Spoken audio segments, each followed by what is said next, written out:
tiếp xúc cùng ai bằng bọn này bà nơi khám một trong bán ấy bằng bọn môi trường nước phải về squall lại bà chỉ rực dồn SUV ขนาดกระดาษបងប្អូនបាទ Fortuner Series ឆ្នាំ2020ក៏ប៉ុន្តែមកគ្រឿងនេះមិនមែន Fortuner ធម្មតាទេបងប្អូនបាទកលេចមកមើល logo នៅខាងក្រោយទ្វារទី5រថយន្តហ្នឹងបងប្អូន TOD បងប្អូនបាទអញ្ចឹងថ្ងៃនេះខ្ញុំនឹងមកបង្ហាញបងប្អូនទាំងគ្នាអំពីរថយន្តមួយគ្រឿងនេះគឺ Toyota Fortuner option TOD Series ឆ្នាំ2020តើមានអ្វីខុសពីបាទ Fortuner ធម្មតាបងប្អូនមកមើលកាំងផ្នែកខាងមុខបងប្អូនបាទផ្នែកកាំងខាងមុខ design ចេញមកខុសពីធម្មតាបងប្អូនបាទមានក្រូមេស្រឡាញ់ចេញមកស្អាតបាទហើយបងប្អូនមើលមកសុំជាគៀងក៏មានបាទហើយយ៉ាន់កង់មាន logo TOD បងប្អូនបាទពណ៌ខ្មៅលាយសបាទ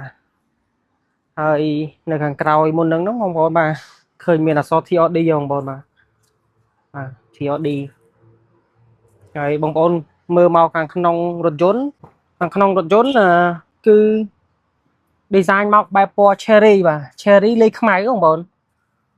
ប្រភេទពណ៌អញ្ចឹងគឺ Toyota មិនសូវមានដាក់ទេភាគច្រើនគឺដាក់ទៅនៅលើប្រភេទពួក Lexus ទេបងប្អូនបាទខាងក្នុងពណ៌ខ្មៅលេខ cherry បាទដរ trim ដូចគ្នា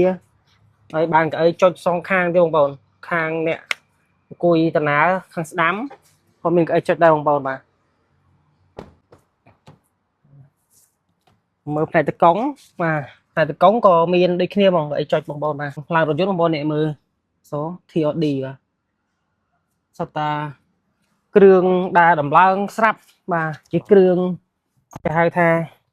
original បងប្អូន Zin តម្លើងពីរោងចក្រ Zin បងប្អូនអត់មានយកមកបន្ថែមលេងគ្រឿងអីខ្លួនឯងទេបងប្អូនបាទហើយមើលមកកន្លែងចុច smart key នេះវិញបងប្អូនបាទក៏មានបញ្ជាក់ថា TOD ដែរបងប្អូនបាទសិនប្រអប់លេខបាទមានដូចគ្នាដូចនឹង Fortuner ធម្មតា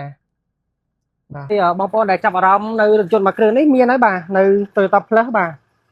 Fortuner TOD បាទ series ឆ្នាំ2020គីឡូប្រើប្រាស់បាន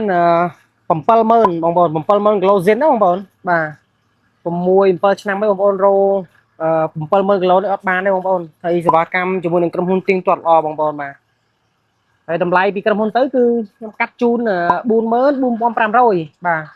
44500ហើយតម្លៃគឺអាចនៅចរចា